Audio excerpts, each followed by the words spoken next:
Welcome to Acid Horizon, the Theory Podcast. Today we brought Taylor Adkins on to talk about the book that he recently translated. Actually, it's 2 volumes. Gilbert Simondon's Individuation in Light of Notions of Form and Information.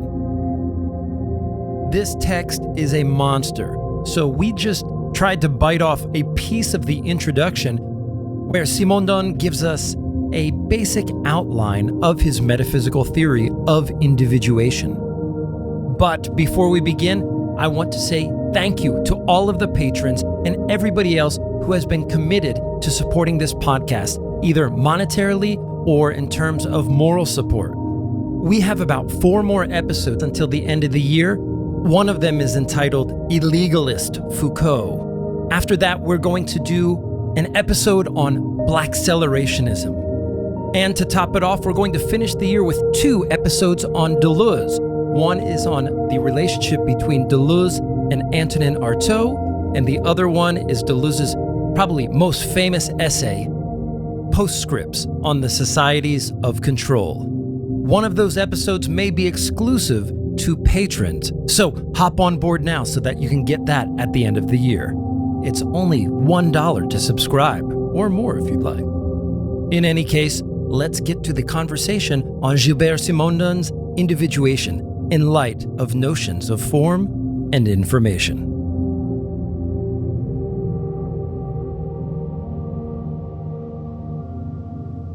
Okay, Taylor, so great. We all got the copy of Simondon's Individuation in light of notions of form and information. And today what I was hoping that we would do is go through the introduction, as you recommended, and kind of get a sense of what Simondon's project is all about, get a sense of what his metaphysics are, and if necessary, maybe draw in some other figures that I know some of our prominent listeners are familiar with, to make comparisons and to sort of scaffold our approach to Simondon. So maybe just by starting, you can make a few comments. What is Simondon up to in the introduction here? I was thinking about this last week when we were talking with Adam, who I guess is our resident Hegelian here. There's the sense in which the intro has this aura of, it reminds me of the preface to Hegel's Phenomenology of Spirit, where everything is kind of coiled up and folded together within the intro. And so a lot of the conclusions are already kind of primed and initiated here. And so in that sense, as I was saying to you guys beforehand, right, this introduction is very dense. And so we'll progressively see Simondon unfold some of these things. But, as he makes clear in the very first paragraph, that what he wants to do is try to use the scaffolding of a substantialist monism, right, which he points to Leucippus and Democritus and their theory of atoms. Later, this will basically be substituted for Plato's theory of the archetype, and then the other side with Aristotle's thinking of matter and form with hylomorphism proper. And he wants to show how both of those have traditionally been the main frameworks for thinking the individual throughout the history of philosophy for the past 2,000 years in different ways. And he also shows this in volume 2 more clearly, right? How it's not just necessarily about a monism or a dualism, but about the different cadences of emphasis on simultaneity and succession. Maybe we could start just by talking about these 2 approaches to determining the reality of the individual, as he says. He calls it the substantialist path, and then the hylomorphic path, as you mentioned. Can we get a brief description of what each one of those is? With Leucippus and Democritus, these, and then Epicurus, right? These thinkers of this kind of atomism, where, and we get it later with Leibniz, right? That everything is sort of reduced to monads, and so in that sense, right, the primitive primordial individual is the atom, right? And so but as he tries to show, this fails to consider this actually leads to a path that can't conceive individuation past a kind of Lego building block type framework. And so it has its use, and it specifically, it's the corpuscular particulate side of quantum mechanics, right? That one side of the complementarity of the wave and the particle. If we wanted to update it, for the time that he's talking about in the 50s. And then on the other side, right, you've got Aristotle with this. He hit the term, Aristotle's term for the composite of matter and form is the sunalon. And so the sunalon is, for him also, what it fails to consider, even if Aristotle had a proper conception of whether you call it potentiality or dunamis, right? He becoming is still, it's not thought of in a way that privileges, or it's thought of in a way that privileges movement and rest, or stability and instability. And for Simondon, it took us, 2,000 plus years to get to a scientific point of view where we could non-intuitively, like objectively, understand what metastability is. And so Simondon is going to he's going to put a lot of emphasis on how metastability, undergirds his whole project here. And so we could say a few words about that if you guys wanted to, if that would be helpful.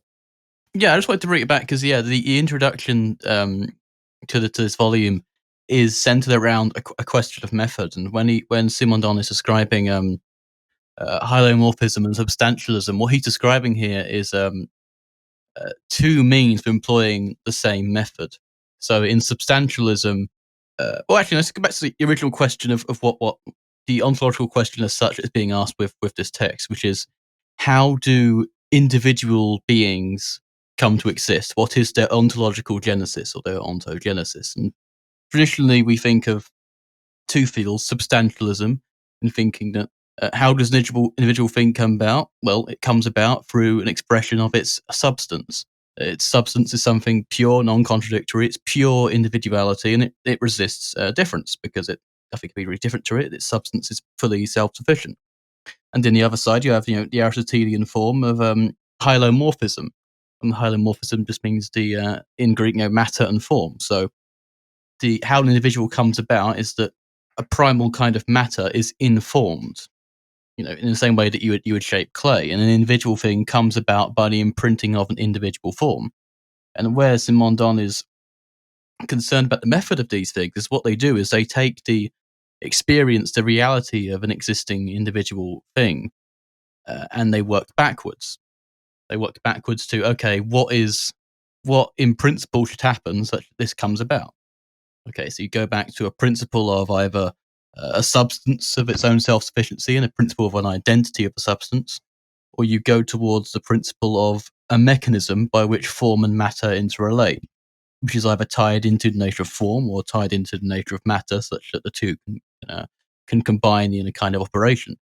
And for Simondon, this sort of very temporal line of thinking about going back to the past and thinking of beings being produced by the being of a principle, the being of a substance, doesn't really fully capture the nature of individuality of a being, because it ties whatever you're going back to whatever can produce an individual being, and only an individual being. It's restricted by what you're going back from, by the end result already built into it.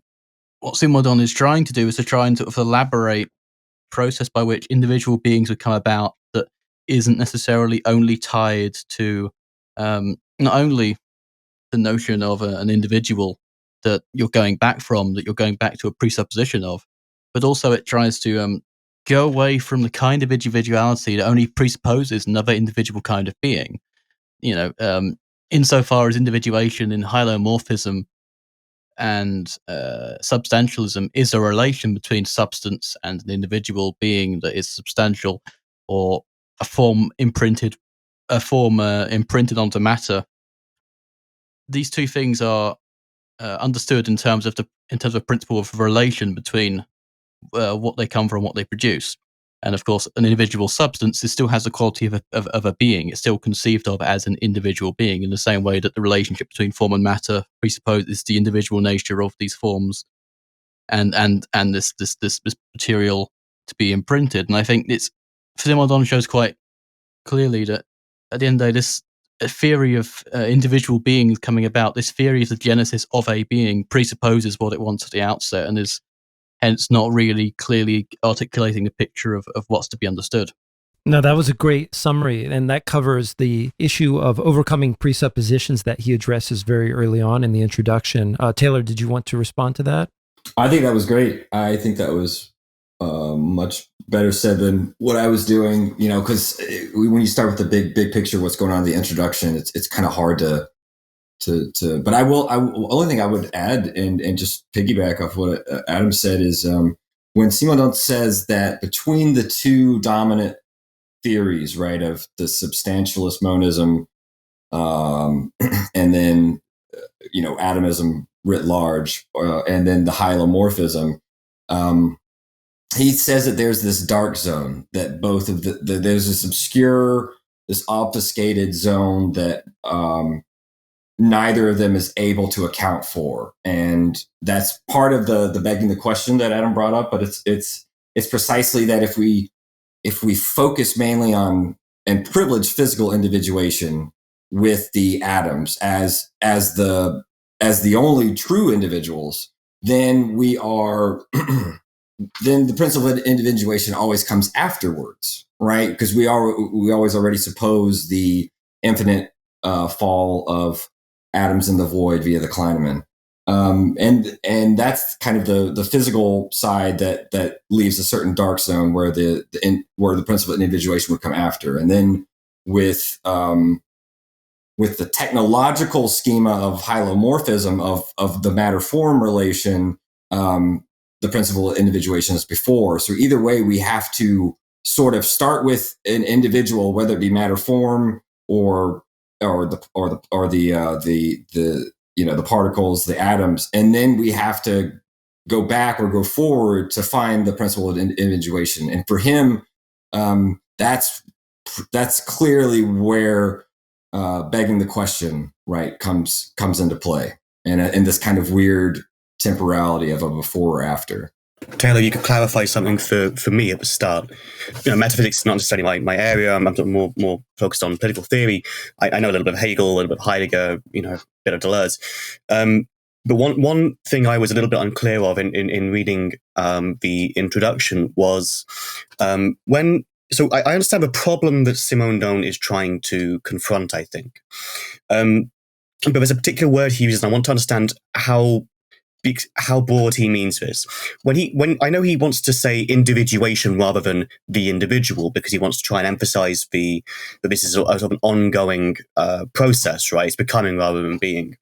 But is he thinking just of people, human persons, or is he trying to also offer a broader explanation of how any given object comes to have its individuality as a distinct being? It's broader than just individual persons? Is it also sort of other forms of objects? I wasn't entirely clear reading about it. Yeah, no, this is a good question, and yes, it is broader than that, because when we towards the end of the book, when we start to get to the psychical and collective aspect, because he'll want to think of broadly speaking, if we simplified, he would want to think of 3 different regimes of individuation that each have their own kind of speed and temporality, and also their own type of problematic and their own type of axiomatic of resolving problems. So if you start with physical individuation, and the chief example he uses is crystallization, right, and its iterative quality, and then you could say that starts first, but it keeps going, and it's contemporaneous with, even if it has a different speed, than vital individuation, right? The biological individuation, right? And so this is where vital individuation is able to actually engage an interiority that isn't just radically past, right? Because the crystal is always living on its edges. Yeah. Okay. And there's this whole different speed. And then the psychical collective would be the third stage that is able to bring about a new type of axiomatic that allows the individual to call itself into question. And this is where anxiety comes in, et cetera, right? And that's all, but all of that is tied together and made possible, those three different regimes, which are, while contemporaneous and simultaneous, are taking place on different scales, different levels. They're different. There are different types of resonance and communication between these these extremes. There's always that pre-individual reality or pre-individual being from whence new charges of individuation can be gained. So some of the things that I try to lay out on the vocabulary that I posted, over a decade ago was the very fact that for Simondon, the reason why we have to really engage and understand individuation as ontogenesis is precisely because we can't start with individuals and then go to the principle of individuation. We've already kind of bastardized and adulterated the whole project if we do that, and we start off on the wrong foot. So we have to be able to not only distinguish individuals from, let's say, persons, right? Because he will talk about, he will distinguish not just the individual from, say, the being, which he kind of points out here in the introduction, but he'll get more detailed as we go along in the book. But he'll also distinguish individuation from individualization and from personalization. And so there are all these different terms that are going to be, that will become clearer as we go along. Right here in the intro, it's easy to even, for example, say a phrase like individual being, because we're used to that, or to say something like object. But individual, being, object, they all have their own consistent framework within Simondon's language, and he tries to be very careful not to conflate them. Okay, so he is interested in how it is for, at least in our case, individual persons come to be, but he is also interested in a broader process of individuation, which operates on a number of levels at different speeds in different ways, and how that produces different things. Would that be a fair sort of summary? Great. This is why he'll only very quickly indicate that with perception and effectivity, and this way of perception orients us in the world, while affectivity sort of orients us with respect to the pre-individual reality with which we are, the pre-individual milieu with which we are always drawing these charges from and are always in contact with. This is where he will talk about the subject as straddling these two regimes, right? The regime of perception in the world and this orientation of the world, and affectivity, and that tapping into the pre-individual milieu. And so the subject proper, while not necessarily reducible to quote unquote the person, it is the, we could say it is the conceptual terminology necessary for understanding that third level of the psycho-collective, of the trans-individual proper. Yeah, so I know Adam wants to say something, but I want to say just very, very briefly that it reminded me reading through this. It sort of took me a little bit back to my undergrad years, because we studied a little bit of Aristotle in my first year, and a bit of Aquinas. And I remember, it's coming back to me now, actually, sort of hearing you talk about this, but it was a particular problem for Aquinas, how we distinguish on a metaphysical basis between individuals. And it was, in a certain sense, even more a problem for Aquinas than it was for Aristotle, in the sense that, the Christian soul rested upon this individuation, right? And it's particularly a problem if your view is that you have these sort of categories of genus, species, and so on. What is it that makes a particular individual a particular instantiation, but different from any other instantiation of that thing? And I remember in my recollection, Aquinas sort of teeters a little bit between two different views on this at different points. So I'll leave it there. Maybe that's one way of I've been sort of contextualizing this. But he has this sort of certain problem, and it seems like it's at least a similar problem that Simondon is trying to work through as well. But I know Adam wants to say something. I just wanted to sort of clear up a bit of the ground about sort of the fundamental account of being that's coming about here. So I just want to read a few quotes. This is from the Parrhesia version of the introduction. So, it is also possible to suppose that becoming is a dimension of being corresponding to a capacity of being to fall out of phase of itself. Quote, individuation corresponds to the appearance of phases in being that are phases of being.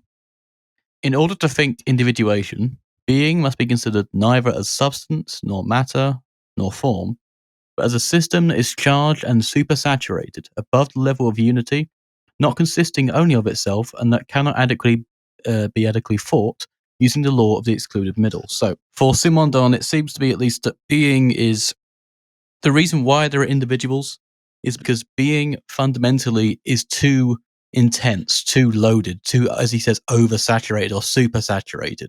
There is too much being, and as such, being cannot ever truly be itself. It's always in excess of itself. It's always becoming different to itself.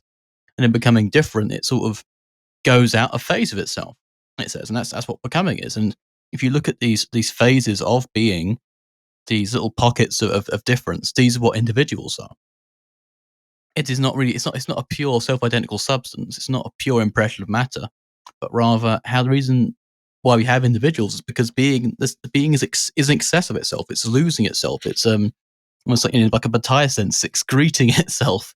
And these excrements are what we have as individuals. But rather than do what the homomorphic or substantialist thinkers would do, and simply purely absolutely resolve this excess in the individual, rather for Simondon, this individual carries this excess with them, because this system of being reproduces itself in individuals, but in a living individual, this living individual has its own relation to its pre-individualized state. It contains within it a system of being by which there is more individualization, which is the course of its life. This excess of being, this excess of one's own identity, where a living being is never fully unified, never fully itself, is what Simondon calls the problematic of the being. There's a problem in the sense of a pure philosophical problem, in the sense that an individual is never fully themselves. Their fundamental being is an individual, but at the same time, the becoming of their being remains with them. There is a system of production, a system of individuation that follows them and exceeds everything they try to do. So from their mere life, their own systems push them towards the problematic in a new way. So, for example, in the psychological life, and in the pursuing of this problematic and the attempt to sort of achieve this sort of unity and identity that we typically think comes of an individual, they move into a social individuality where identity keeps trying to be achieved. Although the fundamental unexhaustible becoming of an individual is to have this problematic always with them, which is where it eliminates the idea that individuality is or pure identity is fully achievable, fully separatable from difference, and ultimately an event of self-purification. We always carry this problematic with us insofar as there is always an element of us of self-differentiation. Our identity at the most can only be joining ourselves up with this process and understanding this process. And that's, I guess, what the method is for Simondon of rather than presupposing our way back in the form of a transcendental proof to the pre-individuation of our own being. Rather, the mind is simply meant to commune with its own processes of creating individuation, of undergoing this same problematic. Because if we do that, then in a sense, we're already repeating the same process. And in a way, it generates its own presuppositions. I think one thing that's interesting here is twofold, and maybe, Taylor can shoot me in the kneecaps for thinking this. In a certain sense, I think also you can sort of steal a theory of time, or at least the subjectivity of time or subjects in time, with this notion of this carrying of the pre-individual, if we are to understand the meta-stable state as pure potentiality, right? Because what is the subject in time but an open set of potentialities? But also, like, I was wondering if you could talk a little bit more about the relationship between pre-individuality and metastability, because it's clear in this essay that these two things go hand in hand. I think it's that the pre-individual reality is, quote, a regime of metastability. But beyond that, I think I'm confused as to what that direct relationship is and how sort of that leakage is what creates this sort of like upsprung being. I mean, I think that's a nice transition from Adam's, who's really on fire today, like putting all this together and giving us the bigger picture. I'm really happy that we have a lot of the groundwork laid so that we can get into some of these deeper things, because so if we imagine, for example, he gives the example of a crystal, right? So and he'll get it in the very first chapter. He'll start getting very concrete about this. So we can imagine with a crystal, it all starts around a singularity. He'll start using that term. It all starts around a singularity, and it's in the physical science, they would talk about it as a germ, a chemical species, a chemical type, a chemical germ is surrounded by what they call a mother liquor, right? This supersaturated solution that is filled with, is wrought with tension and wrought with potentials. And what happens around the germ is that there is initially these two different orders of magnitude, these two different regimes that are without any communication. And the supersaturated solution, with its tensions, with its energies, establishes a communication. This order of magnitude with a in the simplest case, with a superior order of magnitude based on the energy, and this inferior order of magnitude based on the quote unquote matter of the germ and the liquor. And it's precisely with that establishment of a communication and a resonance, which he'll say is a resolutive. It is a resolution of a problem, which is precisely the link between pre-individual milieus, or pre-individuality, or pre-individual reality, however you want to say it, or even just the pre-individual, and what metastability has to do with the pre-individual, because it's precisely due to metastability that there can be a mediation on an intermediate level of reality that establishes this communication, right, between these potentials and the matter. And he'll want to say that this is a more appropriate way of understanding information, that information can only be understood and qualified based on the system within which a resolution of a problematic is established. So metastability is precisely the conditions of possibility of the establishment of this mediation between these two orders of magnitude that initially did not have any communication. And one of the terms that will become very important for discussing how the crystal propagates from this initial singularity outward and crystallizes on its limits is the term of amplification, right? So there is an amplificative dynamic based on this internal resonance of the tensions of the resolution. And the resolutions are always provisional, right? They're always these sort of ad hoc takes, because the pre-individual milieu, even when if we take like a technological example of a brick coming out of a mold, yes, that's a quantum abrupt disjunction where we now have individual and milieu separated, right? He'll even say the pre-individual milieu is robbed of the individual in this case. But we can only say that provisionally about the crystal, because the crystal continues to grow and be present on its edges, on its limits, and continues to draw on that pre-individual charge that allows it to continue to grow. But he'll want to distinguish that from vital individuation, because he'll want to say that interiority proper comes with vital individuation, and it's with the living being that we can really say, with these different interior and exterior milieus and membranes and communication, that the living being is always contemporaneous with itself in all parts. But the crystal is only contemporaneous on its edges, on its exteriority, where it's everything that's interior is genetically anterior, and therefore it's radically past, right? It can't be necessarily recuperated into further individuation. So to a certain extent, it's dead on the inside, if you wanted to use a metaphor. Maybe what we could do is backtrack just a little bit and get a better understanding of the concept of metastability. This is a term that's often used in the secondary literature to explicate the work of Deleuze and Guattari. What is metastability, and why is this term an important conceptual addition to the metaphysics of individuation as Gilbert Simondon sees it? As Simondon sees it, the ancients only had these two terms. They had a notion of equilibrium that had stability and instability. But with the addition of metastability, what we get is a notion of the potential energy of a system, a notion of order, and a notion of an increase in entropy.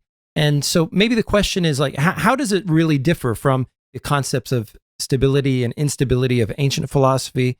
And why does Simondon give us this concept? As he said, the best the ancients could do was to have kind of intuitive or maybe even mythological understandings of metastability without objectively knowing it. And so stability and instability, or we could just say order and chaos, leave out the notion of the actualization of potential energy. And right, so for him, he gives an example later on in the book where he's like, look, take a room filled with recording equipment and microphones and, like the rooms we're in now. And then imagine there's this mighty hand that takes that room and shakes it for 100 years. And then we wait another 100 years and everything settles. If we could be a partial observer and peek into that room, we would see that all potential entries had been actualized. Everything, it would be the most stable state possible. There would be no possible transformation, right? All energies would sort of more or less, in terms of potential energy, be dissipated. And so we can only sort of, we fail to grasp the transformations in a system if we merely understand stability and instability. I think this is why information is important, and why he'll use it as a verb many times in a hyphenated way, right? That when we talk about the amplification of a crystal, and when we talk about a system that resolves tensions provisionally with these progressive individuations, we are talking about there's always these magnitudes of energy that can be tapped into for this communication to be established and for a resonance to be established. Because with stability and instability, either with stability, you don't have resonance and therefore no communication, or with instability, the resonance isn't able to enter into a kind of frequency that would allow communication to be established between magnitudes. So you're not able to understand the way in which an axiomatic or a problematic can be engaged in such a way as to show from this theory of individuation that Simondon is putting forth, that the individual is actually a provisional resolution, right? It is, and it's precisely metastability that are the conditions of possibility for engaging a problematic and providing a resolution of the tensions involved. So I think that that's part of it, right? Metastability would involve tension, would involve systems that who would be defined by the information that would make their resolutive properties possible, and we could say that we obviously need potential, right? We need potential energy, not just everything being already actualized, which is later on one of his critiques of Spinoza. And we have the final part of metastability is heterogeneous dimensions of being that are initially incompatible, but that are made compatible through these different notions of a communication and resonance between orders of magnitude initially without any sort of mediation. The one question that I had, or there's a term that you've been using here that I think deserves some clarification, which is the idea of resonance or internal resonance. And this is my first time approaching Simondon. And what I got, clearly he makes this distinction between the physical individuation and the living individual as a system of individuation, where the living individual is like a system of individuation embedded within a larger milieu of individuation. And then we get this term internal resonance. And I have here in my notes, it says here, what constitutes the system of individuation in a living individual? It's an internal resonance. And I tried to explicate that term or interpolate some understanding into this term. Maybe you can just correct me on it or add to it.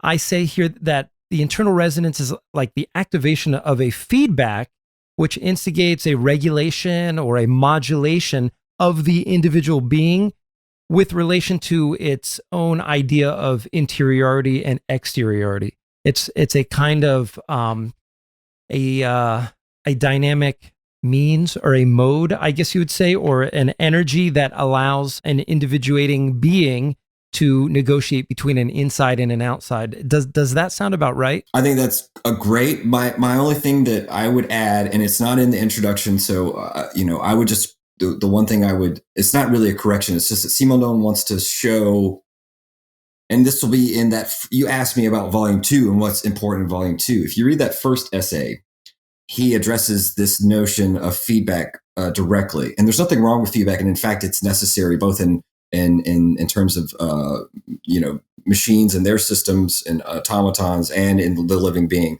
But he'll want to correct information theory on one point, which is for him, information theory and cybernetics, at least at the state it was at the time he's writing this, right in the 50s, gave a little bit too much precedence and privilege to feedback and to recurrent information. And for him, we also have to understand in the living being, and especially in cyclical collective regimes of individuation, we also have to understand direct information, right, coming from the milieu, which wouldn't necessarily be a recurrence. So everything you said was correct. It's just that we also have to take into account that feedback doesn't cover all of the regimes of information that the living being would engage in their modalities of perception, affectivity, etc. Right? That both the outside world and the pre-individual milieu would have vectors of direct information that wouldn't be feedback classically defined, if that makes sense. So that's part of the reason why Simondon wants to argue that living individuation is a new regime, a new type of axiomatic for resolving problems that physical individuation can't, in its iterative feedback loop regime, can't solve by itself. And then with living individuation, developing internal resonance and complexifying, if you will, it's precisely then that the psychic and collective regime also adds this new dynamic, this new axiomatic of resolving problems. Specifically when we get to this notion of anxiety and this notion of tapping into the pre-individual milieu to solve problems of affectivity and solve problems of the collective proper, and thereby create group individuals that goes far beyond any type of inter-individual rapport. So yeah, I guess that would be the thing. Internal resonance helps to, and its main mode of resolution is feedback. It's not the only one. And I think Simondon tries to correct not only information theory and cybernetics, but also Gestalt theory in their way of privileging form, specifically in their privileging of stable forms. I think this anxiety around cybernetics and feedback that Simondon has is it's definitely tied to his critique of notions of stability, at least in terms we think of the identity or the existence or the being of an individual as something stable and self-identical. Because he says at one point, neither mechanism nor energetism, which are theories of identity, can completely account for this reality. Because in a way, where you can see a lot of the influence upon Deleuze here is that the critique of stability in terms of the ancient form of stability versus metastability is in a way a kind of move away from traditional stability, which is a kind of where energy is exchanged and comes back. There's a return to a previous form of equilibrium. And in that case, it's a very generic kind of repetition, almost like the law of equivalent exchange, almost in similar ways that structurists may think about symbolic, or Deleuze says that how law reproduces itself in the beginning of difference repetition. Whereas metastability is a kind of, it's a meta-stability in the sense of it's a stability that in returning to a kind of stability, it also goes into the meta, into the beyond. So it's a pushing forward rather than a return. It's only ever returns to itself as a kind of pushing forward of itself, an expending of its own energies. And in order to expend itself further, it needs to push its own pre-individual, even in creating more individuals, it needs to push its own pre-individual being further. And to do that is to push its own becoming further. It's as such in becoming something other than itself, because as I said, Simondon says that being is always oversaturated, always in excess of itself. The structure of metastability takes on the sense of both a kind of pure expenditure, but also a creative repetition. Because if you just turn to Deleuze quickly, I think where Deleuze says that sort of variability and creativity is the condition of possibility for repetition proper. You can sort of see how metastability is actually the kind of stability that would actually endure against identity with, or at least a pure kind of identity with differentiation. And stability is actually repetition of itself in the recreation of itself, in the furthering of itself, and through new individuals and new problematics. One term that has been used quite a few times, what I think is really important for at least my very, very basic understanding of Simondon is the term milieu, right? And my very basic reading of it is he's trying to emphasize the sense in which any process of individuation is never entirely isolated, and it's often sort of caught up in other processes of individuation against which it sort of defines itself and comes to be different, but also similar. So it isn't just these sort of isolated processes, but often sort of intermingled processes. So what I say, one question is, am I far off in that one? But also, if you could, I guess, just in general, say a little bit more about what specifically what he means by a milieu. What is the function of a milieu in Simondon's idea of individuation? Yeah, this is a great question. I know that in English, specifically with the development of scientific terminology and even philosophical terminology, we are more accustomed to a word like environment. Right. And either in a global or a local sense. And I think that milieu has some of those same resonances. It has, obviously, there are different trajectories in the history of those terms, but but a lot of times milieu will just get translated as an environment, right? As or surrounding. And it's actually much more fundamental than that, I think. And I think that Deleuze stays very faithful to Simondon in the way in which we see, at least up through 1,000 Plateaus, if not in What is Philosophy, I'd have to go back and check, with this privileging of the notion of milieu. And I'm just thinking of like the refrain Plateau and the dynamic of territoriality, et cetera, et cetera. But what Deleuze does with milieu, and where I think Simondon and Deleuze really resonate in terms of thinkers, is milieu in French, much more basically, rather than a scientific term, it just means middle. It's the middle, and the way that Deleuze privileges the middle, right? When he talks about rhizomes, for example, we see that also in even in the introduction, where he wants to. Middle is literally the mid place, right? The half place. It's our word middle it comes from French, right? And it's the same word. And for Simondon, this is why, a proper understanding of individuation won't sort of take the individual as these extreme terms. And this is, but again, I guess a better way to say it, instead of going back to what we already did with substantialism and hylomorphism, is this rallying cry you will see throughout this work, which is that relation has the status of being. And Deleuze is again very much in line with this when he, for example, in his book on Hume, right, when he talks about relation and relation in terms and their interweaving. For Simondon, he wants to distinguish between a rapport, which is many times from French translated as a relationship, which I avoid because I didn't want to cause any confusion. A rapport would be a link between two terms, right? And terms being taken in the ontological static sense in which he's thinking of them, because he does say that perhaps one of the reasons why concepts can't be applied to ontogenesis is precisely because concepts are terms.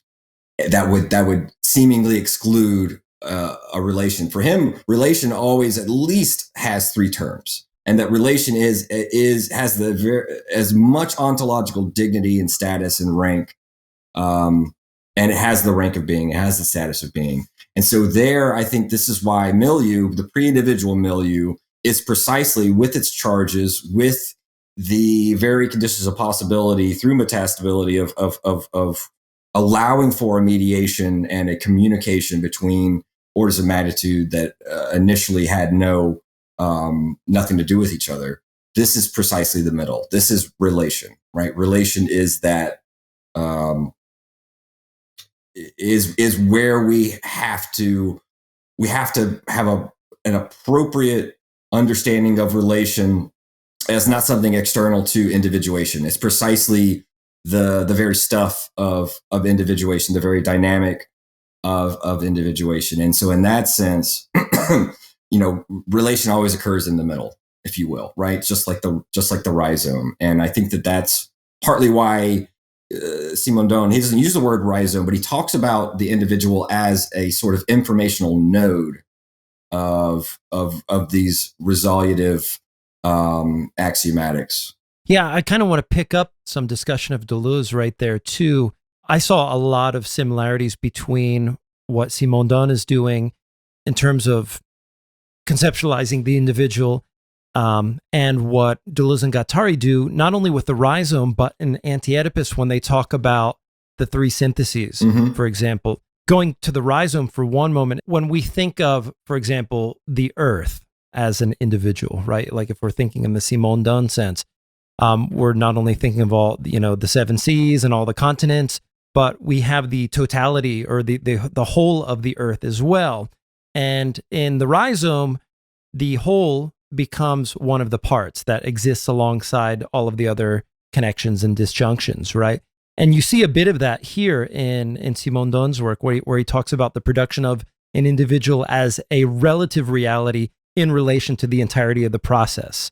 There's actually one very specific paragraph. It's the last full paragraph on page 3, where he talks about the production of an individual as producing an individual milieu coupling. And to me, that seems to be like a sort of series of conjuncts and disjuncts, but he doesn't dice it up that fine grain. Then again, he also talks about unexhausted potentials of the pre-individual reality.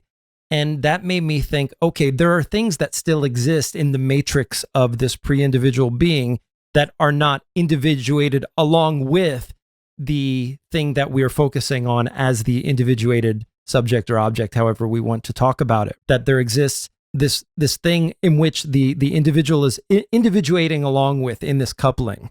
And the notion of the individual itself is just one thing that kind of rests alongside the totality of this process.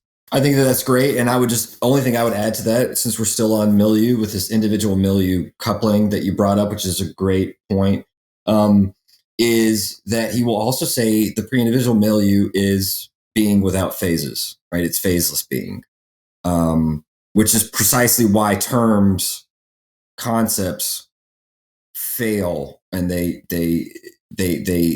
lack the clause necessary for grasping it. And that's how he ends the introduction, right? With this, we can only know the individuation of beings through the individuation of the subject's knowledge, which I do think has Spinozistic sort of resonances with this notion of parallelism and things like that. I just think that, for Simondon, when he's critiquing Spinoza later on in the book, which actually got left out of the 64 version that Deleuze read, his stuff about Leibniz and Spinoza, because he'll always pit Leibniz and Spinoza against each other, right? Because Leibniz makes everything monads, whereas for Spinoza, there is really one individual, which is nature. For Simondon, this notion, I think what I find refreshing about Simondon and why it's a challenge to philosophers, a challenge in a good way, right, is that for him, philosophy is always lagging behind science. And it's not necessarily about a race. It's just precisely the fact that science, in its own way, is at least its essence is, and this is kind of my like Laurelian thing, but it proceeds at best in its essence indifferently to philosophy. But it's precisely philosophy's lot to be extremely interested in what science does and is able to do. And this is partly where there is this kind of sibling rivalry between the two, specifically from philosophy with its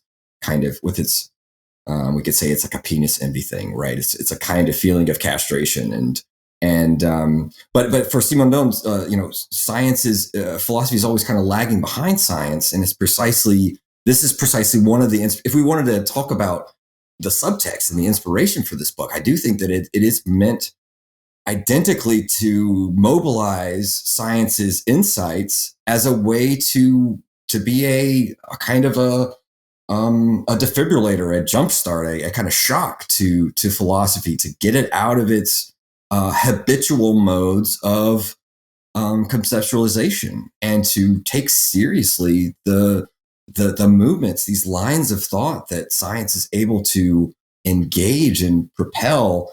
And at the same time, it falls into its own aporias too, which is why Simondon, again, there's a chapter 3, will be all about quantum mechanics, about Louis de Broglie and these things that Deleuze himself was interested in, but it was also culled from the 64 version that Deleuze would have read. But yeah, I mean, Simondon is very, very interested in the kind of aporias, antinomies, deadlocks that the theory of complementarity and the uncertainty principle, et cetera, will fall into as well. So science sometimes has its moments of deadlock too, and we see that too. I mean, the very fact that science didn't objectively think metastability until the 19th century caused a kind of slumber in philosophy's means of engaging, reality and the ways in which Simondon is urging us to. So I kind of went on a little tangent there, but I think that's part of Simondon's inspiration here. It's to sort of slam philosophy and science together at infinite speed and cause them to create, these new ways of looking at the world from a certain perspective. Yeah, I think this interaction with contemporary science is very helpful to understanding the notion of the milieu, because in the version I was reading, it was translated as environment, and I didn't quite get it. But when you translate it as middle, it suddenly fucking exploded, because in the introduction, one of the things that Simondon talks about is the duality of wave and particle, and what this shows is the collapse of Mm-hmm. the traditional law, at least for him, of the excluded middle. The law of the excluded middle is P or not P, not both at the same time, and Right. given that as we said, being is always in excess of itself, and that's what has to individuate. In the creation of an individual who also contains within them and carries with them this pre-individual being, there becomes this relation between the individual as something that is unified and has identity and conforms to a kind of excluded middle, and this middle itself, this thing where duality and identity and unity all collapse. And that's again, that formulates even in a much more impressively sort of logical way why he calls it a problematic. The problematic is that contradiction. He doesn't call it a contradiction, but it is. So the problematic is that thing of that we have the exclusion of the middle, and we have the relation in the individual. The middle was excluded, and then we have this relation to the middle that remains with the individual, and it is a relation of what's excluded. There's a kind of negativity there, which I think Simondon does somewhat try to play down, because he thinks that certain kinds of negative thinking takes the negative as too much of a temporal phase, which I understand and rightly so, he's trying to combat. But I think the motor of this seems to be a kind of emotion of contradiction. I don't know how much that fits in with Deleuze, but if you're going to formulate it in terms of the excluded middle and the relationship to the middle that's excluded, it's kind of weird to think about it in a non-traditional form of a contradictory development.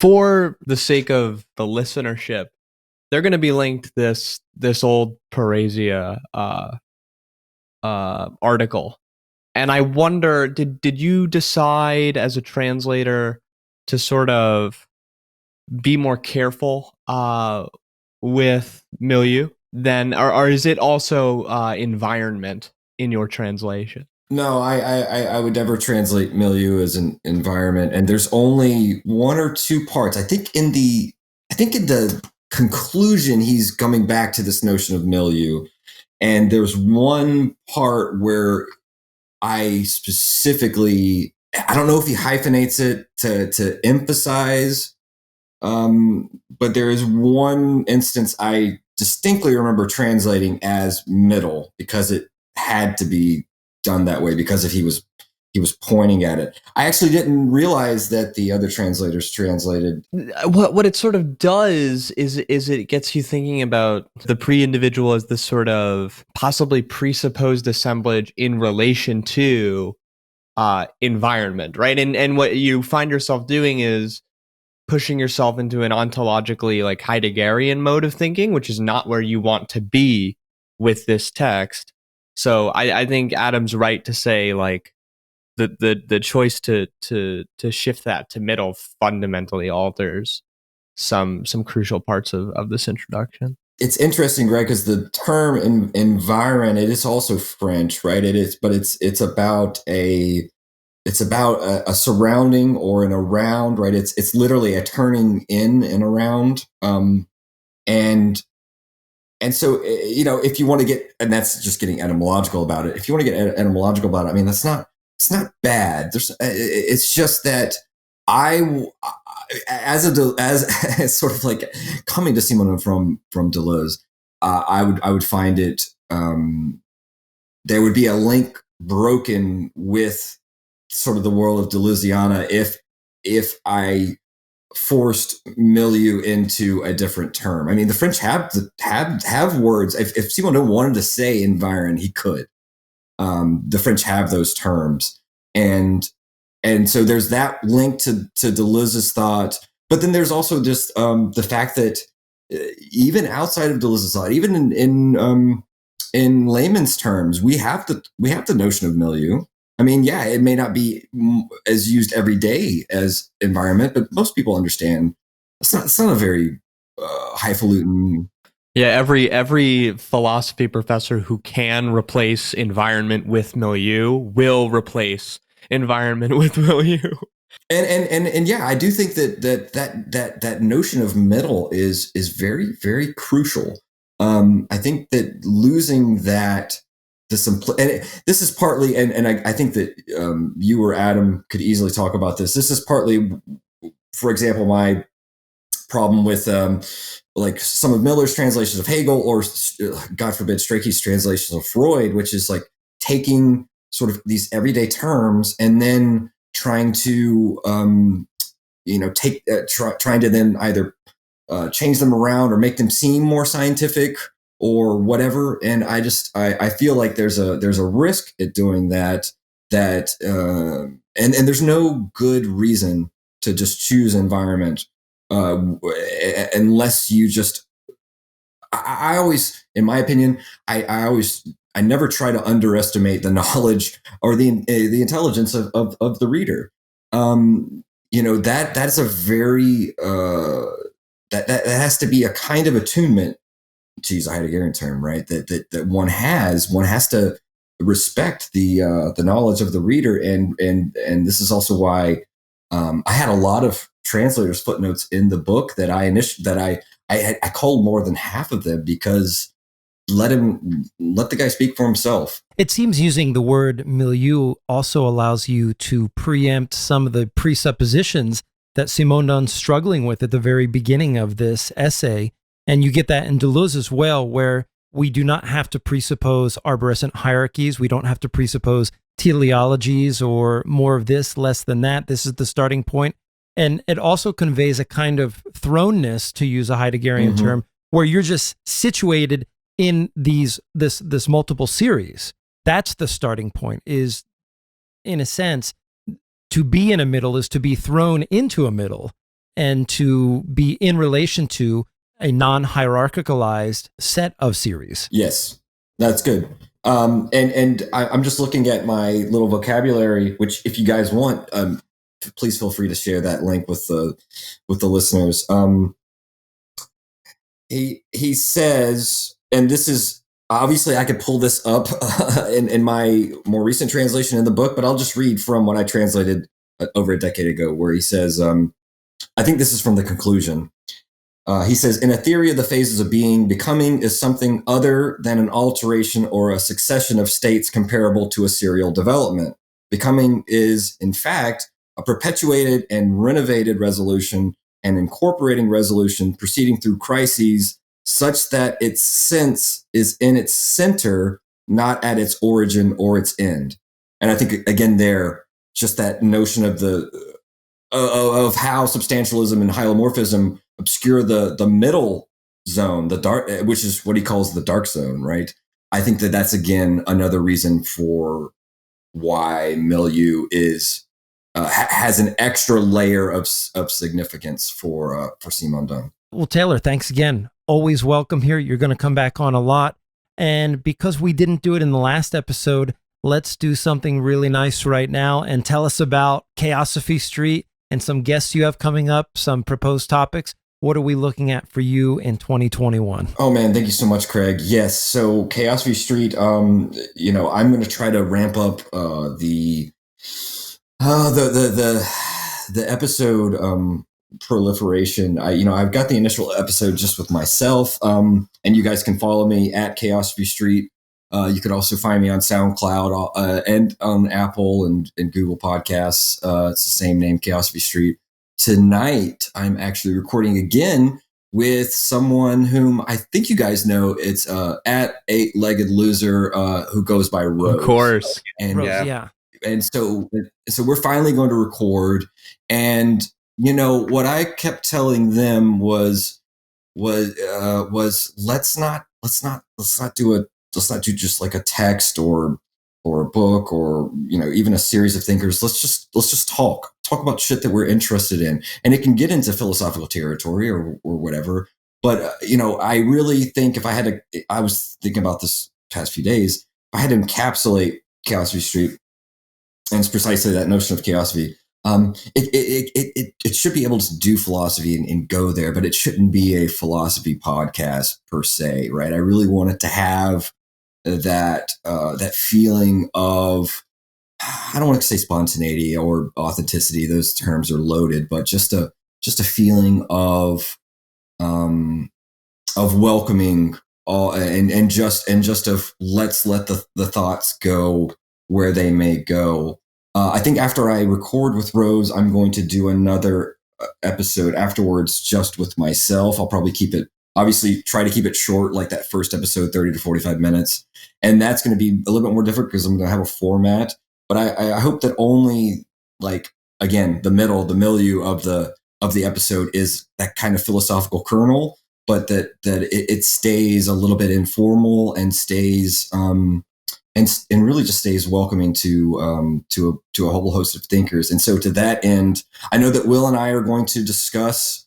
We've talked about certain topics, and I know that Will, we were talking about our fathers, right? And how and there's something, again, I want it to be personable and relatable, and I know that Will and I will inevitably bring in some philosophical embellishment, if you will. But I hope that it's just, I wanted to, before I even start to think about tapping into the Rolodex of like academic celebrities I could beg to come on the show. I'd hope to have like, Will on. I obviously, Craig, I know that your plate's full, but in the future, at some point, you'll have to come on. And I know that Matt and Adam, I extend invitations to you. I know I'm going to have Coop on, and I think with Coop we're going to talk about some of the comic book stuff that he's interested in. Thanks again for listening. If you'd like, hop on over to our Patreon page and go ahead and subscribe for as little as $1. I created an outline of the introduction of Simondon's book here on my blog, which is entitled Split Infinities. It's on Substack, so you can find it there. Also, it is the gifting time of year, so if you want to get some philosophy merch for yourself or a philosophy-loving friend or professor, hop on over to critdrip.com. That's crit-drip.com. We have over 100 philosophy designs there. Check something out. In the meantime, collectively rise from your somnambulance, and we will see you on the acid horizon.